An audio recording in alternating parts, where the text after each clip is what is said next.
ઈષ્ટદેવ ભગવાન શ્રી સ્વામિનારાયણ, શાસ્ત્રી સ્વામી જનાર્દન દાસજી સ્વામી, તેમ અનિરુદ્ધ દાસજી સ્વામી તેમજ વિદ્યાર્થી મિત્રોને ભાવથી જય સ્વામિનારાયણ।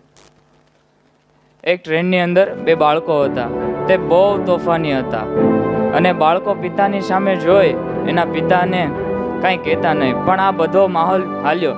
જેટલા દુઃખી થવાના હતા એ બધા લોકો દુઃખી થઈ ગયા। એ બધા લોકોને રાહ હતી કે તેના પિતા કંઈક તો તેના છોકરાઓને કહેશે, પણ તે બાળકો એમના પિતાની સામે જોયું તો એમના પિતા તેની સામે સ્માઇલ આપે છે। એ બધા લોકોનો મગજ ગયો, બધાને એમ કે આ બાપ તો બેદરકાર જ છે, અને કાંઈ જવાબદારીની ખબર જ નથી। આજુબાજુના કેટલાક લોકો હેરાન થાય છે એની ખબર નથી, અને આ ના પાડવાની જગ્યાએ સ્માઇલ આપે છે અને પ્રોત્સાહન આપે છે, એટલે બધા લોકોનો મગજ છોકરા ઉપર નહીં પણ તેમના પિતાની ઉપર જાય છે। અને પછી 2-3 લોકો પિતાને કહેવા માંડ્યા, તમને ખબર નથી પડતી કે તમારા બાળકો તોફાન કરે છે, તમારે કંઈક કહેવું જોઈએ। આ ડબ્બામાં એસીમાં ક્યારે આવ્યા હોય, શાંતિ મળે ત્યારે ને। આવી રીતે બધા પોતાની અંદરની ભાવનાઓ પીડા કહેવા લાગ્યા।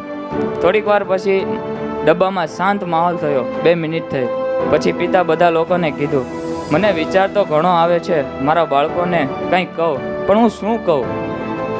વેકેશનની અંદર એની મમ્મી છોકરાઓની મામાની ઘરે રોકાવા માટે ગયેલા, પણ ગઈકાલે તેમનું અવસાન થઈ ગયું। હું મારા બાળકોને એવી રીતે કહીને નીકળ્યો કે હાલો મારે તમારા મમ્મી પાસે જવાનું છે।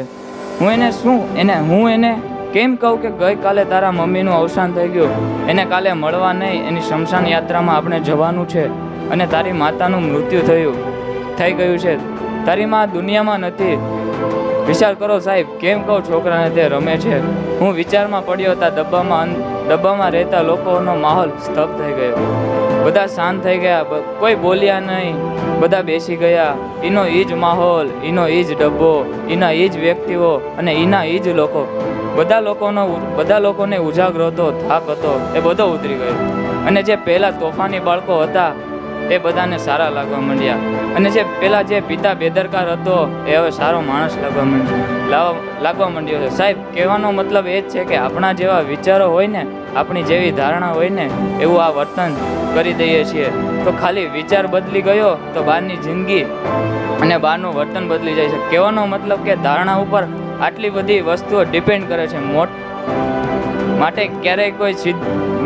ક્યારેય કોઈને સીધો જજ કરવો નહીં સાહેબ। એની પાછળ તો ઇન્ટેન્શન એ જાણવાનો પ્રયાસ કરવો।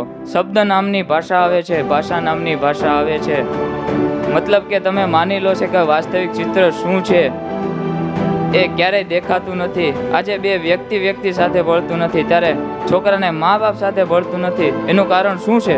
શબ્દ પકડી એના ઉપરનો નિર્ણય લઈ આગળ ચાલવું એ આપણી જીવનની સફળતા છે। અસ્તુ, જય સ્વામિનારાયણ, હરે હરે।